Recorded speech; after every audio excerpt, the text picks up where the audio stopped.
What goes around comes around. Story. One day, a boy who was selling goods from door to door to pay his way through school, found he had only one thin dime left and he was hungry. He decided he would ask for a meal at the next house. However, he lost his nerve when a lovely young girl opened the door. Instead of a meal he asked for a drink of water. She thought he looked hungry, so she brought him a large glass of milk. He drank it slowly and then asked, "How much do I owe you?" "You don't owe me anything," she replied. "Mother taught us never to accept payment for a kindness." "Then I thank you from the bottom of my heart," he replied. As the boy left that house, he not only felt stronger physically, but his faith had been restored. He had been ready to give up and quit.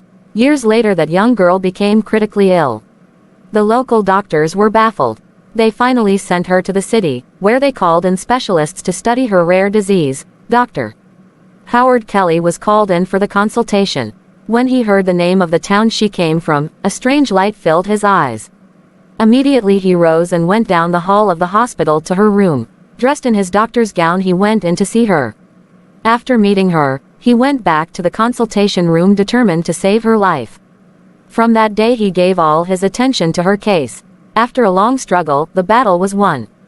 Dr. Kelly requested the business office to pass the final bill to him for approval.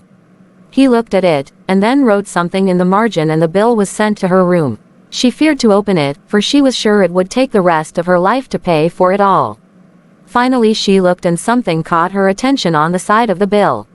She began to read the following words: "Paid in full with 1 glass of milk. Signed, Dr. Howard Kelly."